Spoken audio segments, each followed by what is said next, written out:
আর একটু ভালো করে বলি। এক মায়ের স্বামী হারা হয়েছে, স্বামীকে তুলসী তলায় রেখে খুব কাঁদছে। কারণ সবচাইতে বেদনার বিষয় যদি কারো স্বামী চলে যায়। প্রচুর গহনা দিয়ে গায়, টাকার পাহাড়ের মধ্যেও যদি রেখে দেয়, চর্পচস্য লেজ্জ পেয় খাদ্য যদি দেয়, কিন্তু তার ওই বুকের ব্যথা, তার ওই অন্তরের ক্ষত কিছুতে সারে না। কারণ তার ভালোবাসার মানুষটি আর কাছে নেই।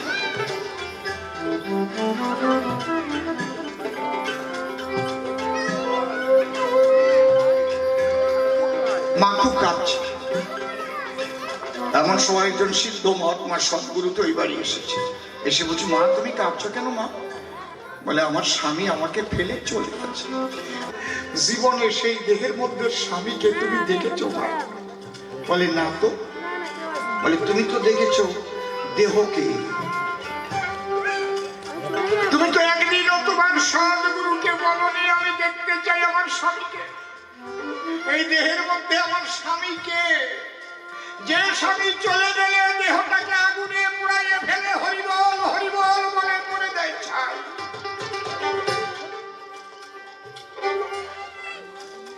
এখন তো তুমি কথাটা ঠিকই বলছো, স্বামী চলে গেছে, তাহলে কে ছিল আর কে গেল? এইটাকে জানাই হচ্ছে সর্বধর্মের মূল আর সব ভুল। কি বললাম? এইটাকে জানাই হচ্ছে সব ধর্মের মূল। আর ধর্ম নিয়ে ভণ্ডামি, ধর্ম নিয়ে কাটাকাটি মারামারি, ধর্ম নিয়ে যা কিছু হচ্ছে, এগুলো হচ্ছে ভুল। প্রকৃত ধার্মিকরা হয় নির্লোভী, অনাসক্ত। তাদের এতটুকু লোভ থাকে না, কোনো কিছুতে আসক্তি থাকে না। তাদের হৃদয়ে ভরা থাকে শুধু ভক্তি, প্রেম, ভালোবাসা। সবাইকে আপন করে নেয় তারা। শুধু মানুষ নয়, গাছ, মাছ, পশু, পাখি, এই অনন্ত কোটি ব্রহ্মাণ্ডের যা কিছু, সবাই তাদের আপন হয়ে যায়। কেন? সবার মধ্যে এক সত্তার দর্শন হয়ে যায়। সর্বং খল্লু ইদং ব্রহ্ম। সবার মধ্যে। এবার সেই জগতে যাওয়ার পদ্ধতিটা শিখায় সদ্গুরু।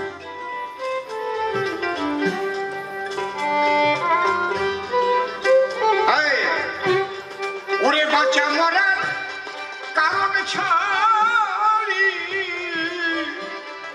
এই ষড়রিপু বারণ করি, মানুষ রতন যতন করো না।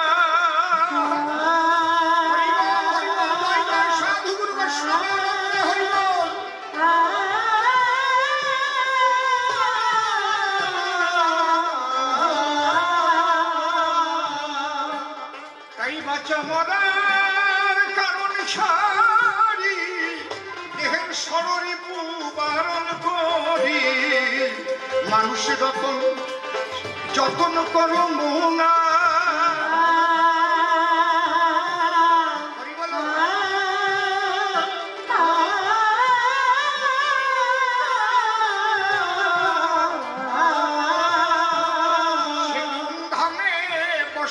করে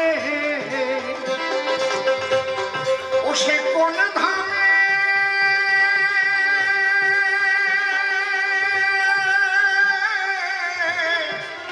দেহের কোন ধামে বসত করে, কেবল গুরু কি পায় যায় জানা।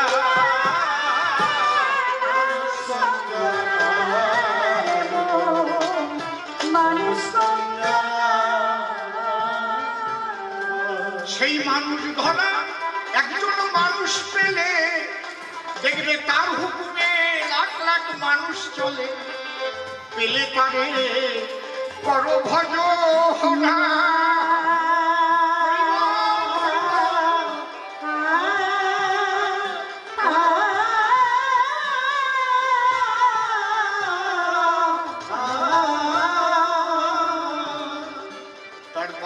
সাজগোজ ওগুলো কিছু মনে থাকে না, ভালো সেবা করবে কি মন্দ সেবা করবে সে জ্ঞান থাকে না। ভক্তিতে যে দেয়, যা দেয় তাই গ্রহণ করে, সে একটা অনাবিল আনন্দের মধ্যে ডুবে থাকে।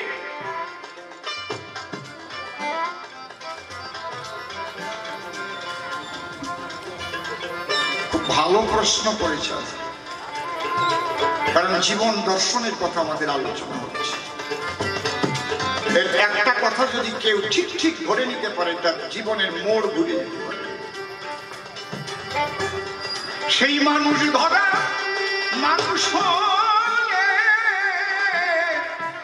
দেখো, তার হুকুমে মানুষ চলে, তোমরা পেলে তারে করো ভজনা।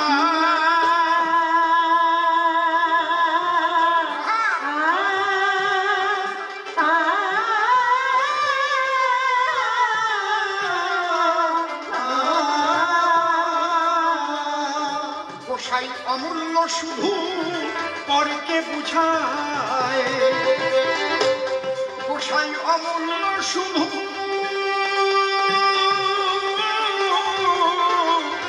অমূল্য শুধু পরকে বুঝায়, নিজে কিছু বুঝল না।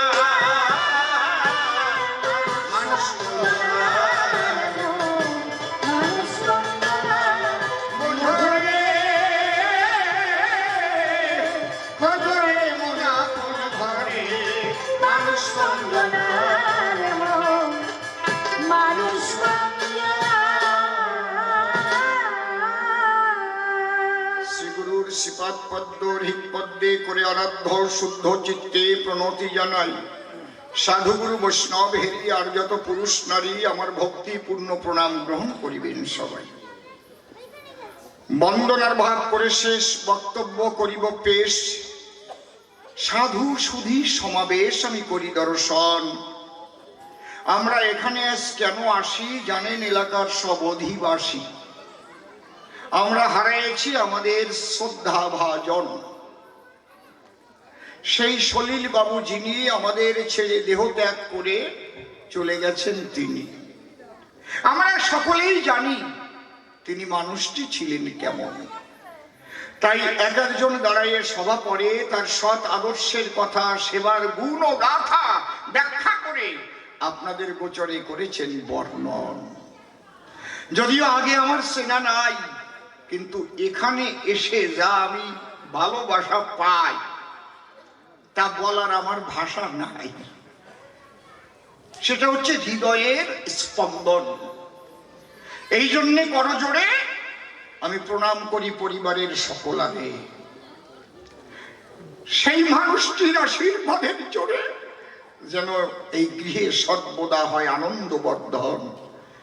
কারণ এনাদের সকলকেই ধরে আছেন শ্রী গুরু যেইজন।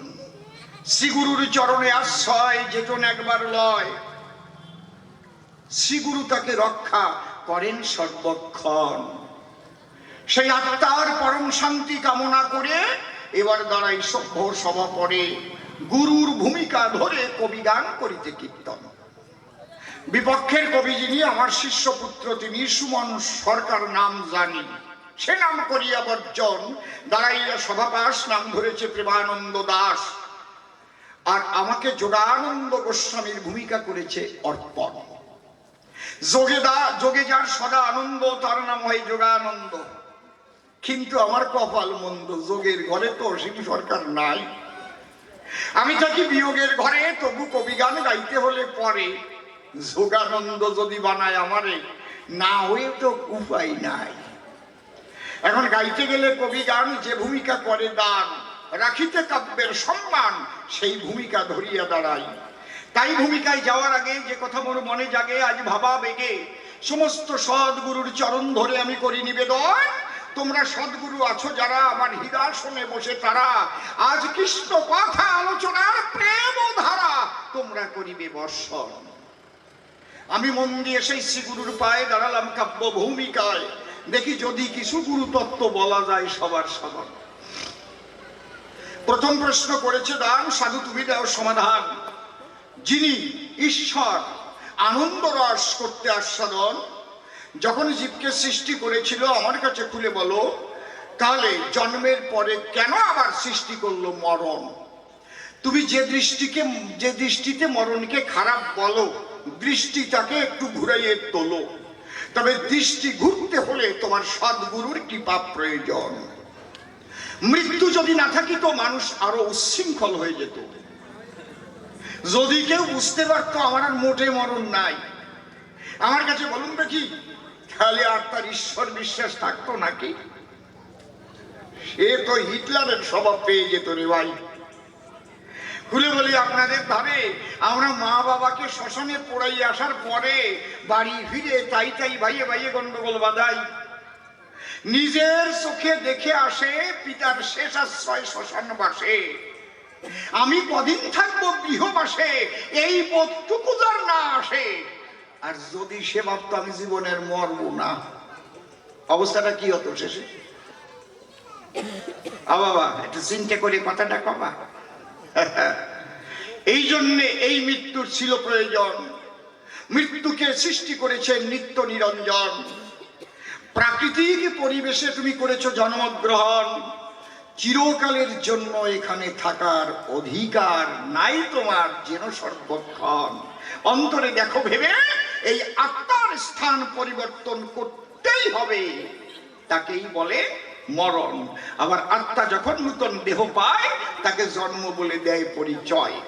এই জন্ম মৃত্যু, ভাঙা গড়া, হাসি কাদা, আধার আলো, মন্দ ভালো, স্বামী স্ত্রী, জোয়ার ভাটা, শক্ত নরম, ঠান্ডা গরম, তুমি যাও শুনিয়া। এই জন্য জগতের এক নাম দুনিয়া। কায়দা আছে, এক নিয়ে নাম পায় নাকি কেউ? দুনিয়া। আমার একটা কথা মনে পড়ে, শোনেন একটু ধৈর্য ধরে। বৃকদত্ত নামে একজন দত্ত ছিল চরাচরে। সে শিব ঠাকুরের ধ্যান করে। আশুতোষ বলে যারে, মানে আশু মানে তাড়াতাড়ি, তোষ মানে সন্তুষ্ট। তাই শিব ঠাকুরের করে ধ্যান। বসে শোনেন জানোয়ার, বনের মধ্যে গিয়ে যখন ভক্তিতে দিয়েছে টান, পাগলা ঈশান চলে এসেছে কৈলাস ছেড়ে। ডাক দিয়ে বলে তার কাছে, বলো তোমার মনের কি বাসনা আছে? বলে মৃত্যুঞ্জয় বর দেও আমারে। যেই বলেছে আমি হতে চাই মৃত্যুঞ্জয়, শিব তখন ডেকে কয়, এটা আমার স্পেশাল জিনিস, তোমার দেওয়া যায়? আমার কাছে বলো দেখি, মৃত্যুঞ্জয় তোমারে দিলে আমি থাকি কি? সৃষ্টির বিরুদ্ধে চলা একে বলে। তুমি মৃত্যুঞ্জয় হলে মরতে তোমাকে হবে এই ভূমণ্ডলে। এই বর বাদ দিয়ে অন্য বর করো আকিঞ্চন। দত্ত তো বুদ্ধিমান কম নয়। দত্ত ডেকে বলে, শোনো তুমি ভোলা মৃত্যুঞ্জয়, তাহলে একটা বর আমি আকাঙ্ক্ষা করি তোমার পায়। কি? আমি হাত দেবো যার মাথায়, মাথা যেন তার বর্ষ হয়ে যায়। দত্ত মনে মনে ভাবে, তাহলে আমারে দেখে জমও ভয় পাবে। জম যখন নীতি আসবে, আমারে নেওয়ার আগে জমের মাথায় হাত দিয়ে ওনার আগে বর্ষ করবো, তাহলে আমি মৃত্যুঞ্জয়। কায়দা কত, শয়তান কত দেখেছে। মানে শিব ঠাকুর যিনি অত্যন্ত সহজ সরল, তিনি সুলোকানি। আশুতোষ বলে সর্বজন। নাম তার আশুতোষ, বর দিলে তো নাই দোষ। ও যাতে মনে না থাকে আফসোস, অমনি তথাস্ত বলিয়া ওই বর দেয়। অমনি পাগলা দিগম্বর তারে দিল ওই বর। হাত দেবে যার মাথার পর, সঙ্গে সঙ্গে যেন সে বর্ষ হয়। এখন ওই বর দেবার পরে ত্রিশূলটা শিব হাতে ধরে যখন কৈলাসাভিমুখে যাত্রা করে, নারদ মুনি চিন্তা করে, তাই এই যে বর দিয়ে গেল ভোলানাথ গোসাই, কোন সময়কার মাথায় হাত দিয়ে বসে, কি অঘটন ঘটবে শেষে। আমি যাই, ওরে দিই একটা পরামর্শে। কেবল শিব হেঁটে যাচ্ছে, নারদ গেছে ওই শয়তানটার কাছে আর কি। গিয়ে বলছে, তোর কাছে যে শিব এলো, কি কথা বলে গেল? কি কথা বলো? আসো তোমার মাথায় হাত দেই। নারদ তো সব শুনেছে, মানে আমার মাথায় হাত দেওয়ার দরকার নেই, কথা ধর করে দিয়েছে। কি বল? বলে আমি হাত দেবো যার মাথার পর হবে বর্ষময়। নারদ তখন ডেকে কয়, দেব দেবতারও অনেক সময় মিথ্যে বর দিয়েও চলে যায়। কথা ধর, এই বর সত্য কিনা মিথ্যা এটা এক্সামিন কর, পরীক্ষা করে দেখ। হ্যাঁ, নকল হইতে সাবধান। ভর দিয়ে গেছে বলা নাতি সাহেব, এটা ভালো কথা তো, পরীক্ষা করব কোন জায়গায়? কয় শোন, শিবের নাম হচ্ছে মৃত্যুঞ্জয়, শিবের মাথায় হাত দিলে যদি শিবের মাথা ভস্ম হয় তাহলে বলবো খাঁটি বর তোরে দিয়ে গেছে বলা মৃত্যুঞ্জয়, আর যদি তার মাথা ভস্ম না হয় তাহলে বরের মধ্যে ভেজাল আছে। কয় ভালো কথা তো, কয় যা দৌড়ে যা। এই যুক্তি যখন দিল অমনি বৃকদত্ত শিবের পশ্চাৎ ধাবন করিল, বলে ভোলানাথ দাঁড়াও ওই জায়গায়। বলে এই তোরে বর দিলাম মকরসাত, আমি চলে যাচ্ছি। ভোলানাথ বলে না না না, বর সত্যি না মিথ্যা এটা পরীক্ষা করতে আমার আছে অভিপ্রায়। বলে কিভাবে পরীক্ষা করবি? কয় আগে হাত দেবো তোমার মাথায়। শিব কয় আমি তোর গুরু। ও কয় গুরু দিয়েই হবে বউনি শুরু। কায়দা কত বলা না, দেব মাথায় হাত। শিব মনে চিন্তা করে এ তো পড়ে গেলাম বেকায়দায় ফেরে, ও এখন আমার মাথার উপরে হাত দিয়ে পরীক্ষা করতে চায়। আমার নাম মৃত্যুঞ্জয়, যদি আমার মাথায় হাত দিলে মাথা ভস্ম হয়ে আমার মৃত্যু হয় তাহলে মৃত্যুঞ্জয় নাম মিথ্যে হয়ে যায়, আর ভস্ম না হলে পরে আমি যা বলেছি আমার অধরে তাহলে আমার মুখের বাক্য নষ্ট হয়। এ কোন জ্বালায় পড়লাম? এর কয় নারদ দিয়ে কল। শিব কয় তোরে করি মানা, গুরুর সঙ্গে সব করতে হয় না। কয় না ছাড়বো না, গুরু দিয়েই এক্সামিন করব। একে বলে উভয় সংকট। খুলে বলি সভাতট। উভয় সংকট কারে বলে একটু বুঝাই বলি সভাতলে। হয়তো বাংলাদেশ থেকে পড়বে বলে একটা যুবক ছেলে কোনো বাড়িতে এসে লজিং ছিল, সেই বাড়িতে হয়তো একটা যুবতী মেয়ের সঙ্গে তার একটু লটর পটর হয়ে গেল। মেয়েটা যদি গর্ভবতী হয়ে যায়, কুমারী অবস্থায় ছেলেটা তো পালাইয়ে বাংলাদেশে চলে গেছে মশাই। এখন কি করবে? ওই বাচ্চাটা নষ্ট করে দিলে ভ্রূণ হত্যার ভয়, ব্রহ্ম হত্যার চাইতে আরো বড় পাপ হয়। একবার যদি ভ্রূণ হত্যা করে, কোন সৎ আত্মা জন্ম নেয় না তার গর্ভাধারে। সাধু মহাপুরুষরা এখন আসার জায়গায় তো মোটে পাতি চাই না, আর কব না। এইবার যদি আবার ওই গর্ভের সন্তান দেয় রেখে জন্ম নিলে যদি লোকে দেখে এই কুমারী অবস্থায় তো যার সন্তান তুই পেলি কোন জায়গায়, রাখে দিলিও জ্বালা ফেলাই দিলিও জ্বালা। এর কয় উভয় সংকট। শিবের মাথায় হাত দিলে বর্ষ হলিও জ্বালা, শিবের মাথা বর্ষ না হলিও জ্বালা। চিন্তা করে পাগলা ভোলা তাহলে আমি দৌড়াইয়া পলাই। অমনি ত্রিপুরারি বলে দৌড়াইয়া আমি সারি, কিন্তু বৃকদত্ত বলে আমার সারা নাই। দৌড়াইয়া কোথায় যাবো ভোলানাথ মশাই? আমি তোমার মাথায় হাত দেবার অভিলাষে দরকার হলে যাবো কৈলাসে। বর সত্য না মিথ্যা এটা পরীক্ষা করতে চাই। শিব দৌড়াইয়া কালীর কাছে গেল। কালীকে বলে কালী আমারে তোমার বাঁচানো ভালো। বলে বাঁচানো ভালো মানে তুমি তো মৃত্যুঞ্জয়। বলে না না না না না, আমার জেগে গেছে মৃত্যু ভয়। ওই দেখো ওই বৃকদত্ত আমার মাথায় হাত দিয়ে বর্ষ করতে চাই। বলে এত ক্ষমতাও পেল কোন জায়গায়? বলে আমি পাগলা দিগম্বর, আমি তো ওরে দিয়েছি বর, হাত দেবে যার মাথার পর যেন বর্ষ হয়ে যায়, এখন আমার মাথায় হাত দিয়ে ও পরীক্ষা করতে চায়। তুমি বলে বেরিয়েছো? বলে হ্যাঁ। কালী কয় ওই বেজালের মধ্যে আমি নাই, ও যদি আমার মাথায় হাত দেয় আমার মাথা হবে না চাই। শিব বলে কালী আমি কোথায় যাই?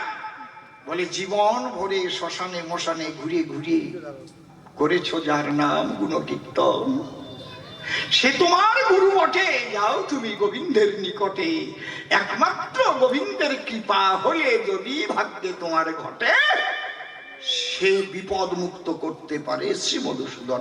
ঠিক ঠিক ঠিক, সতী নারী থাকলে ঘরে সদ্বুদ্ধি দেয় স্বামীরে, স্বামী যদি বিপদে পড়ে।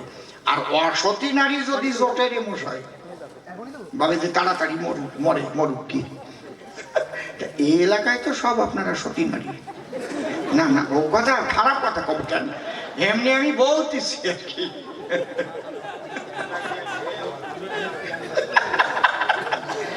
আমার না এসব বাজে কথা ভালো লাগে না, লজ্জা করে সত্যি। আমি ওই ধরনের মানুষ না, বুঝলেন? মা রাগ করবেন না। এই জন্য ঘরের সতী ডেকে বলে পশুপতি তোমার দেখি যে দুর্গতি, এই দুর্গতি করতে গেলে নাশ। ধরো আমার কথা ধরো, তুমি পাগলা দিগম্বর, তুমি যার জন্য শ্মশানে মশানে ঘোরো, চলে যাও সেই প্রাণ গোবিন্দের পাশ। সতীর আদেশ পেয়ে ত্রিশূল তখন হাতে নিয়ে ভোলানাথ দৌড়াইয়ে কৃষ্ণের কাছে হইল উদয়। এদিক বৃকদত্ত বলে, তাই তোমারে ছাড়া নাই, যাচ্ছ কোন জায়গায়? ও পাশে পাশে আছে। কৃষ্ণচন্দ্র ডেকে বলে, শিব দীর্ঘশ্বাসে কেন তুমি ছুটে এলে? বলে, ঠাকুর তুমি বাঁচাও আমায় নিল বলে। বাঁচাও মানে তুমি তো মৃত্যুঞ্জয়, তোমার মৃত্যু ভয় এ তো শুনি নাই কোনো কালে। ব্যাঙের যে আবার সর্দি হয় এ তো শুনি নাই কোনোদিন। ব্যাং ডাক্তারের দ্বারা যে আমার সর্দি হয়েছে, ওষুধ দাও। হয়তো ভোলা কৃষ্ণের কাছে গেছে, সমান দুটি এই জায়গা আমার দলে আছে। আমার ভোলা গাড়ি চালায় আর কৃষ্ণ কি বোর্ড বাজায়, ভোলা কৃষ্ণের কাছে ভয়। ভালো কায়দা।